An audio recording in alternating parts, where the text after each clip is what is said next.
So based on previous chapters, again, it should be no surprise what we're going to take a look at today. Seeing the other day, we looked at a large independent samples and finding the difference between the means.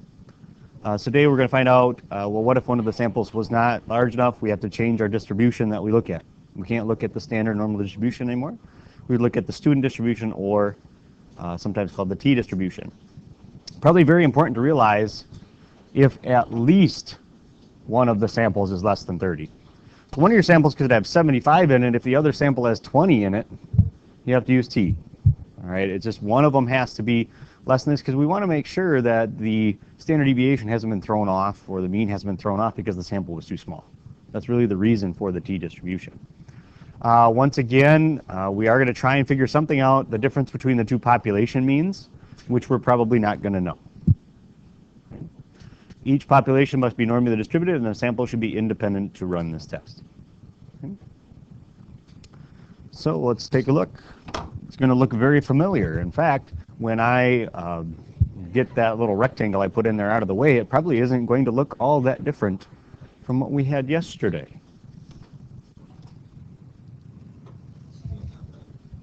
In fact, the only thing that has changed, instead of a Z out front, it's a T. Well, this can't possibly be right. Yeah, the bottom is different. Very good. It's that standard deviation that's going to be rather tricky today. The standard deviation of x bar 1 and minus x bar 2 is going to be of issue. And again, that's the standard deviation of the difference. I'm hoping you're getting to understand this notation fairly well.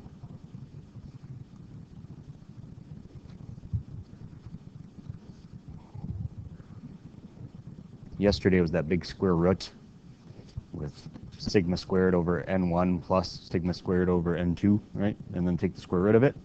That's kind of averaging it together. Unfortunately, this is one that gets a little bit more complicated, but to your benefit, this is one of the chapters I do let you have a little cheat sheet for. Okay? When you see this first one, you're going to understand why you're going to want one. Okay? There's two possibilities for this bottom, and that's what we're going to take a look at right now. This right here has two possibilities, and what it depends on is whether or not the population variances are equal or not. Okay. Is everything okay? Okay. And they're going to have to tell us that, because we're going to study variance later in this chapter, so they're going to have to tell us the population variances are equal or they're not. Okay. So over here, if the population variances are equal, you might want to write over here that this is actually sometimes called pooled, meaning I'm pooling them together. Okay. I think it's for you, the first box, yes. I couldn't fit the box on mine. Okay, this one is going to be rather cumbersome. Okay. And later on, not necessarily today, but probably tomorrow or the next day, we are going to take a look as to why this works. Yes?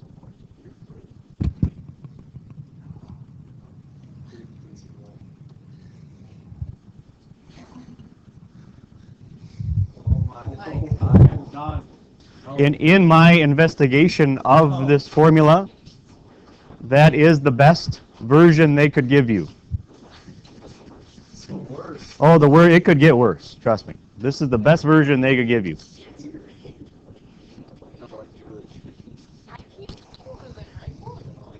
We'll give you plenty of time to write it down.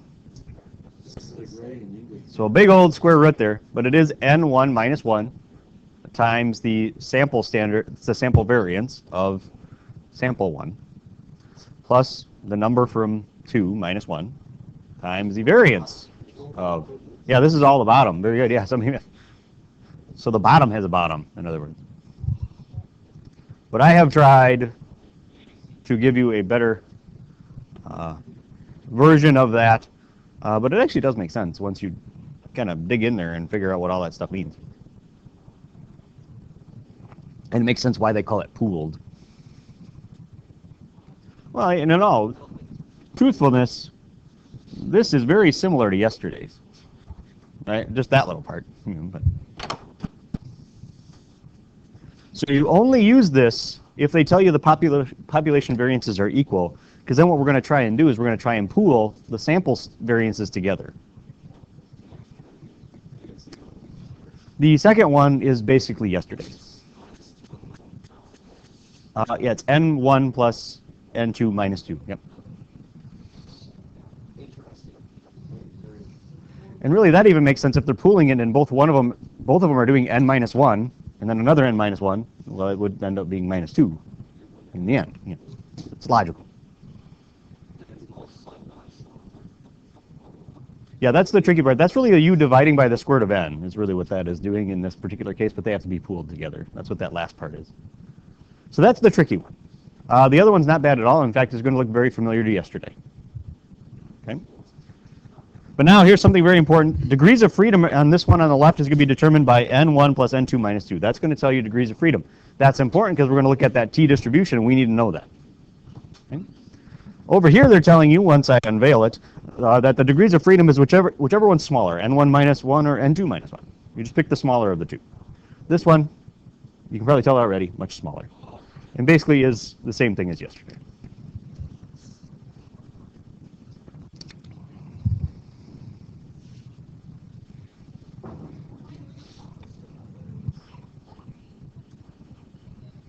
And yes, again, that is just the bottom of the thing from earlier that I have circled in red.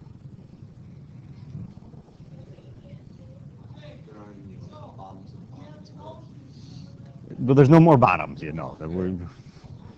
We've figured them all out at this point.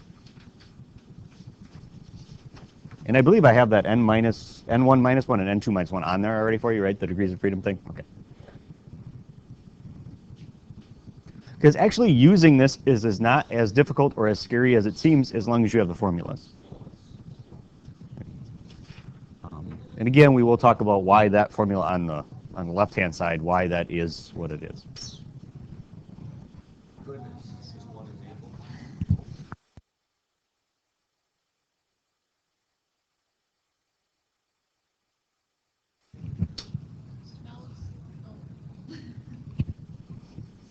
We're having some people very interested in the recording today, apparently. What's this thing around you? All right, here we go. Example 1. Consumer Reports tested several types of snow tires, rather fitting with the winter we're having, to determine how well each performed under winter conditions, otherwise known as 6 months out of the year in Wisconsin. When traveling on ice, also very fitting for recent events. That should be at 15 miles per hour. 10 Firestone winter fire tires had a mean stopping distance of 51 feet. Well, seen from the front of this room to the back of the room, it's 30 feet, and they were only going 15 miles an hour. I would not consider that. That must be some really good ice. With a standard deviation of 8 feet. So they're saying some of them stopped well before 51, but some of them stopped well past that. And I think they're assuming that they do not hit a ditch to stop them. The mean stopping distance of 12 Michelin Alpine tires was 55 feet with a standard deviation of 3. So they were all within 55, pretty much. Much more consistent. Can you conclude that there is a difference in the stopping distances of the two types of tires? We're going to use alpha being 0.01. We're going to assume that they are normally distributed, which they probably would be, and the population variances are not equal. Yes?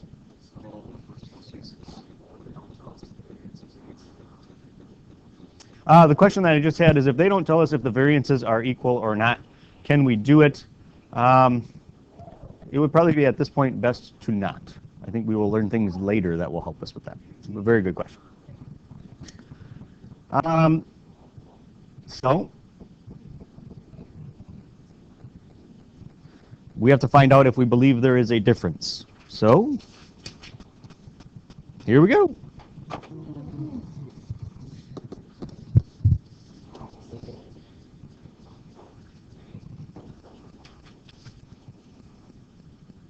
It says, can you conclude that there is a difference?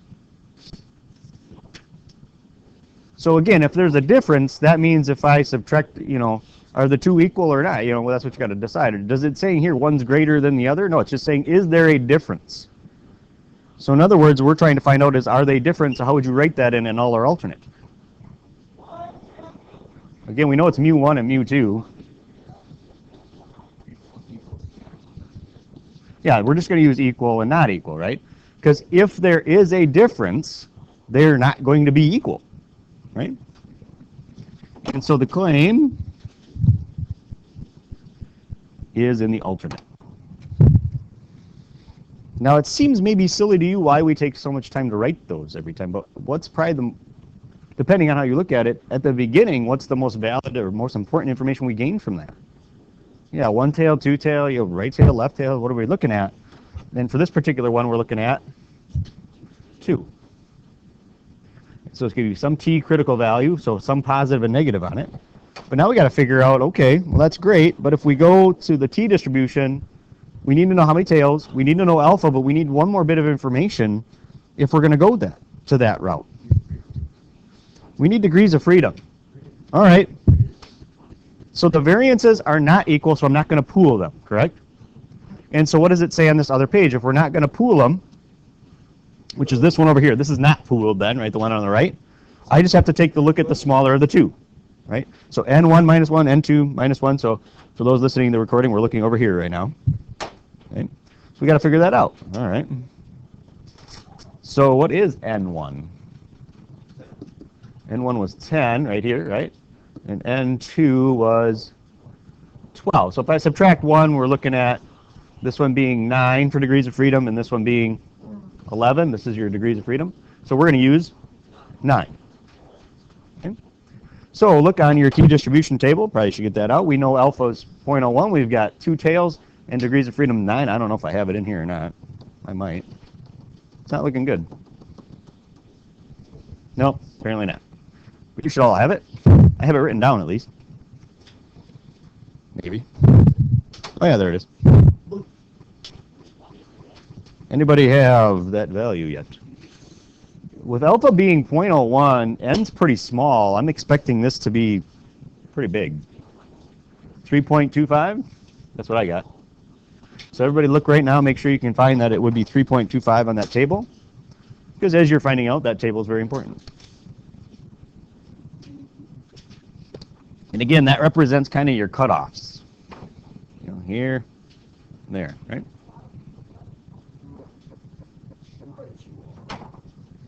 So now what I need to do is go and basically calculate that standardized test statistic. That's going to tell me the statistic for this problem so that I can test it versus the critical value.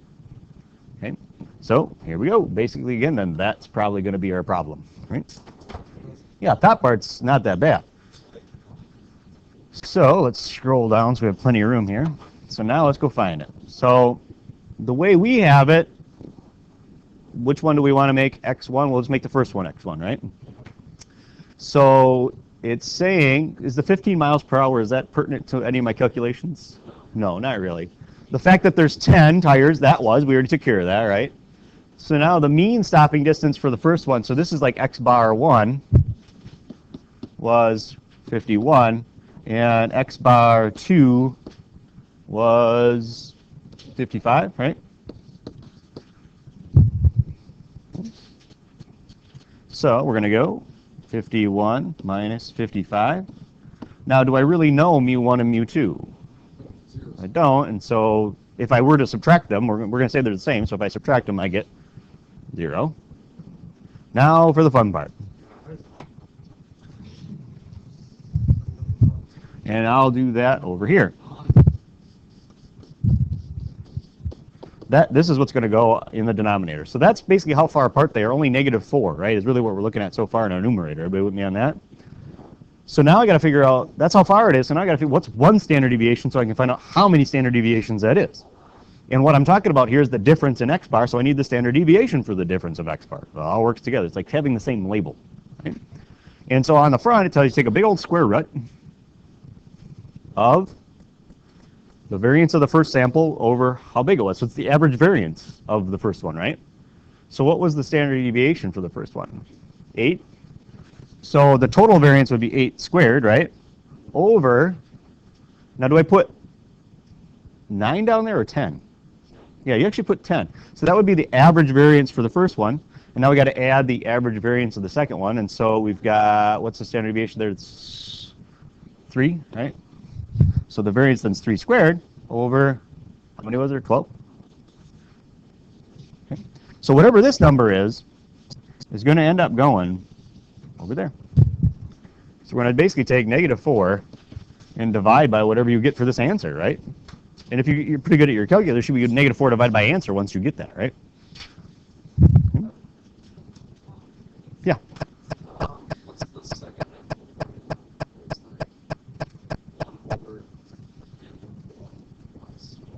Oh, for the pooled? Yeah, the question was, what's the other part of the formula? That's for pooled. That's kind of like the dividing by the square root of n. That's really kind of this part here, the dividing by the square root of n, which is the 10 and 12. That's what that is, yeah. Probably the next example, yeah. Do you have the final answer or the answer for the variant? Okay, what do you have for the answer for the variant, or not the variant, the standard deviation for the difference of the sample means? That's a mouthful. What's that? 2.67 is just that number, and I slapped a 4 at the end of that for some reason, right? I don't know why, I just did. And so we're going to divide by that, so we're looking at, boy, not much, right? Really, if you think about it, this ratio is not much. It's negative, so I'm going to put that right here. And so T, the actual test statistic, is I got -1.496 is what I wrote down.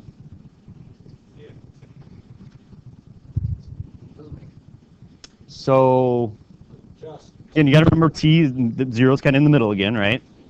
And so we're looking at so wait, what was this number over here again? Oh, it was -3.25, so we're like over there somewhere, right? So we can't reject the null. So can I conclude that there is a difference in the stopping distance? Well, was I able to support the claim? No. So there's not enough evidence to support the claim, so can I conclude there's a difference? Yeah, not really. There's not enough evidence for me to do that at alpha being 0.01, and let's face it, it's not going to get a whole lot smaller than that. So, yeah. And if you think about it, there is a lot of overlap, though, in those stopping distances. Even though the first one's 51, it goes out 8 both ways. And the other one's kind of nestled in there, right? 55 only going 3 each way. It's kind of nestled right in there. So the chance of me finding that difference, well, yeah, it must be really icy. I don't know. That does seem kind of bad.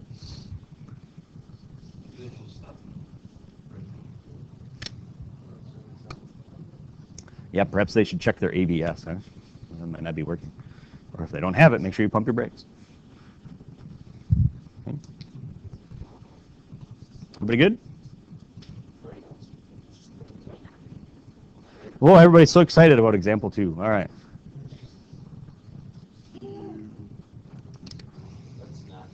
Manufacturer claims that the calling range in miles of a 900 megahertz cordless, well, that's a little dated now, isn't it? That used to be the best one. Now don't they have 2.4 gig for a cordless phone? Is greater than that of its leading competitor. Well, of course, that's what the manufacturer is going to claim, right? They're going to say, hey, we're better. You perform a study using 14 phones from the manufacturer and 16 similar phones from its competitor. The results are shown below, an alpha of 0.05. Is there enough evidence to support the manufacturer's claim? So where do we really need this claim to be? It better be in the alternate, right? If I'm going to try and support it. Assume the populations are normally distributed and the population variances are unfortunately equal. Is that a question? Yeah.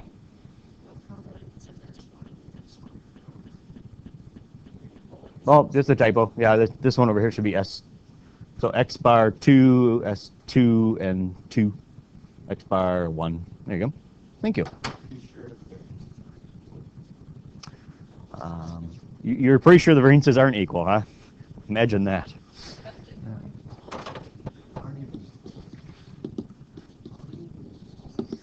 Well, if they don't tell us, we kind of have to assume that they are. You know. All right, so let's write our null and alternate.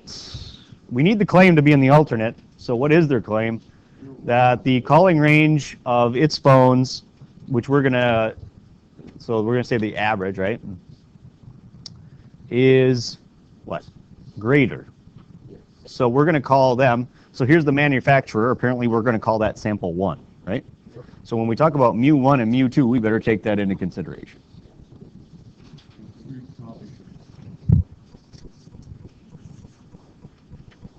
So do you believe the claim ended up in the alternate? Unfortunately it did, and what should I put there? What symbol? Greater than, very good. And then this would be less than or equal to. And so yes, our claim is here. And what else have we been informed about? It is right-tailed. Now, just because we are in the section does not mean we have to use T, but should we? Why? Because one of them, at least one of them, is less than 30. In fact, they both are, right? But one of them is, and so we got to go find this value right here. So it's a right-tailed, so one-tailed, at alpha being 0.05. And so we got to find a T critical value. It's better be positive. What's that? Well, we're not finding the test statistic yet. We're just finding the cutoff value. Has anybody been able to find the critical? 1.771? I got 1.701. Okay, is the critical I got.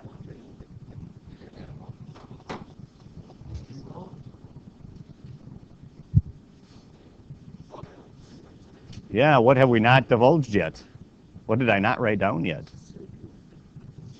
Degrees of freedom. Nobody even said anything. How do you know the degrees of freedom is 13? Who said that? Is it? Yeah, you better look back at your notes. If we're using this one, the degrees of freedom is N1 plus N2 minus 2. So we have to add them together and subtract 2. So add them together. What do we got if we add them together? 30 minus 2 is 28. Now we should probably look at our T distribution and see, is it 1.701, as I've been told? It actually is, yes. Okay. So the point everybody's been waiting for. How about I do the numerator, you do the denominator? Sound good? So here we go. 12,075 minus 12,050 minus whatever the means are. I don't know what they are, so we're going to say over. All right, now we might want to go to a scrap piece of paper or something. Or at least write it off to the side.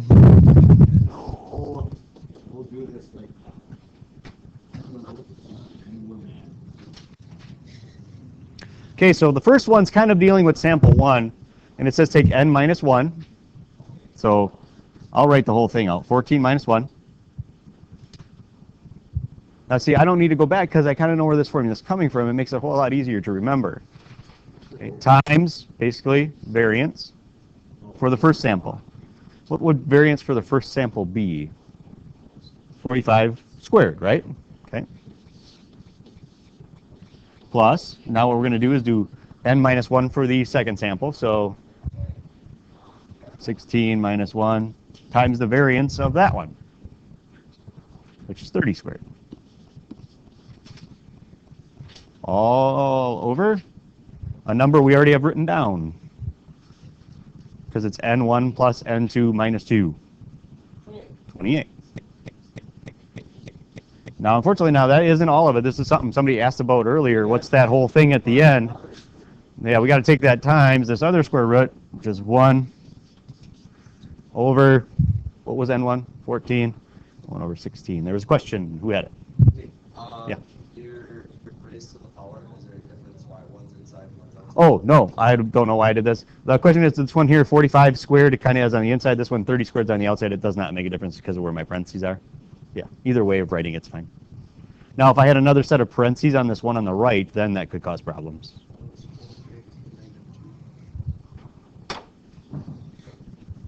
I think it would be a good idea for you to all try using a calculator at this time to make sure that you can actually get this calculation.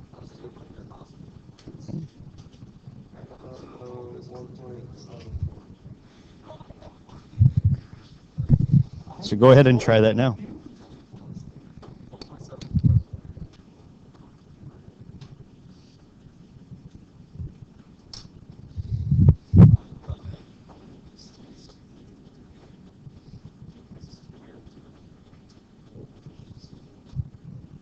Again, if you just want to give me the standard deviation for the difference of the sample means.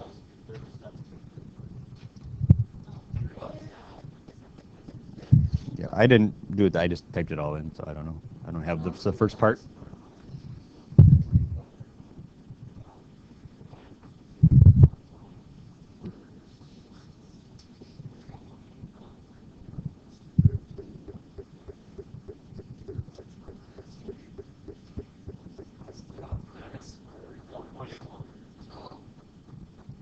For this? Red?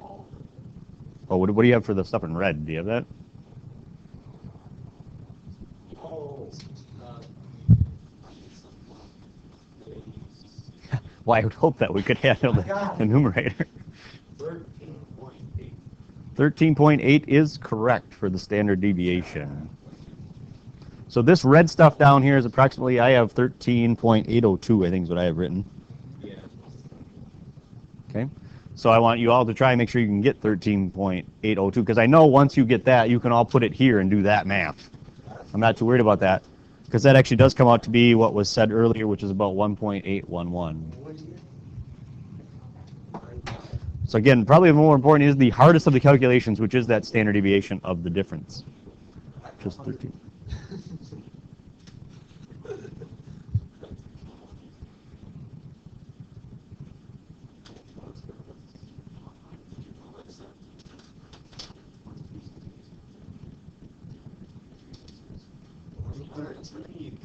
What's that? The final is 1.811 for the all of it, but for just the standard deviation, it was 13.802. Yep. Which, if you think about it, is quite a bit for standard deviation. But I got it. got it? All right.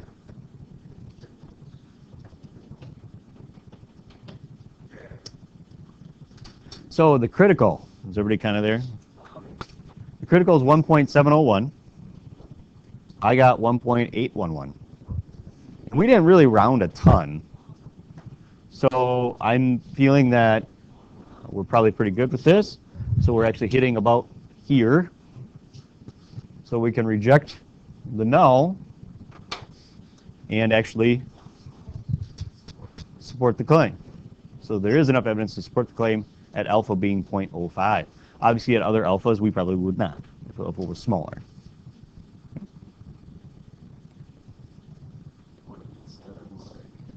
Manufacturer's claim was no, but then the question was, is there enough evidence to support?